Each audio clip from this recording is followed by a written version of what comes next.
My name is Sophie Gedahun, and I'm your host for this episode of the College and Career Readiness podcast. Today, we're joined by our special guest, Ashani Sakor, who is the jack of all trades, most notably a writer, poet, speaker, and the deputy director of Hunters Point Family. Before we start our interview, remember to take control of your future, join the California National Army Guard, and serve your community during local and state emergencies. You'll learn marketable skills, earn a paycheck, and get money for school. Contact Sergeant A. Aquino today at 916-233-7615.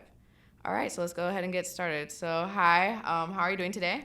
I'm doing good. And yourself? I'm doing great. So, can you give the background on you, where you grew up?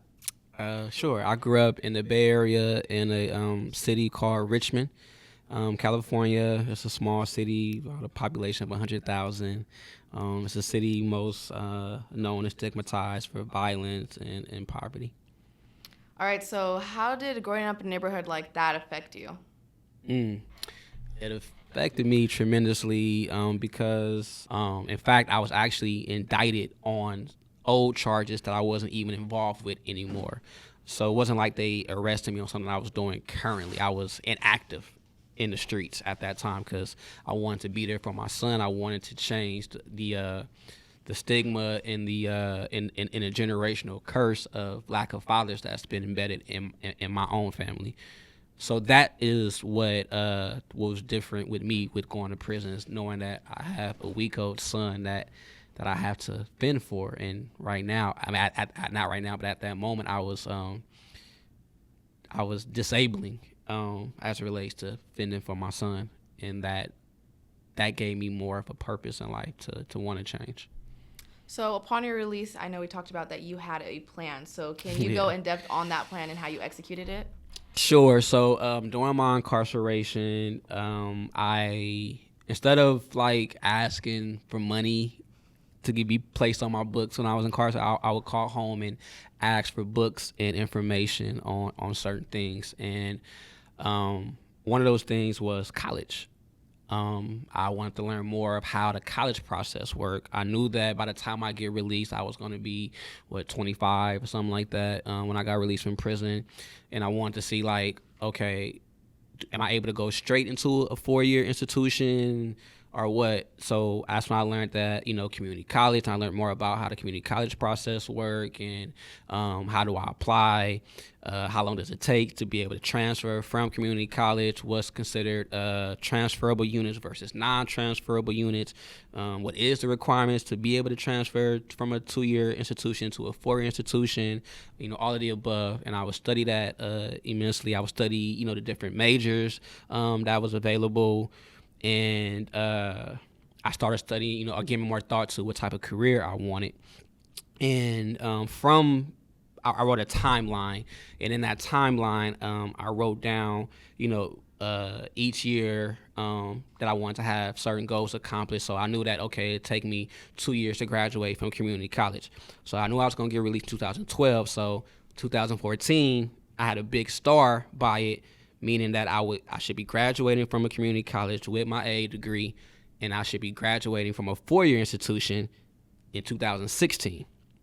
So I wrote all of that out, and I had a step-by-step plan for each goal on how to go about it. And so I just followed their, actually they offered me a position to run a program, a traditional program there called STOMP, which stands for Student Transfer Opportunity Mentorship Program. And so I was the head of that program. I ran it successfully. And that program reaches out to transfer students. And it's the largest program that reaches out to transfer students in the whole state of California. So, and I had no prior experience. It was just, they was very impressed with my trajectory since my release from prison, of all the stuff that I had accomplished within those 2 years. And they felt that I would be a good candidate. They felt that I was a very non-traditional student. And that's one of the things that they look for with reaching out to transfer students. Because statistically, the average community college student spends between 5 to 6 years at the community college level. And I think more than, don't quote me so much on statistics, but I think 80% don't even transfer to a 4-year institution.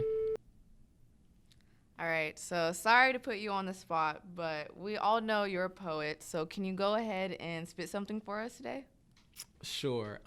So I spit a message. It's not so much a poem as it relates to rhythm and what poems used to, but I'll just spit a message that I wrote a while back, just to inspire somebody. So, rising morning, my somebodies of the world. Happy motivated Monday. Today thought is determination. It is said that seeing is believing. As my nephew and I was wrapping up our daily workout in the gym, we both witnessed this lady working out. Now, her present being there for working out is not what caught our attention, but the fact that this woman was blind is what gave notice. I watched her navigate herself around to each workout machine using her cane for guidance. I thought how determined she must be to not make any excuses for her well being. When we are determined in life, nothing can impede what you set out to accomplish. We hear all these statistics about how we have a 1 in some odd chance of becoming this or that. Well, how about the thought of knowing you was 1 out of 9 million sperm count that you made it through? What can stop you? If you don't stop for nothing, be determined. Peace and blessings. Asani Shakur. All right, thank you, thank you, thank you.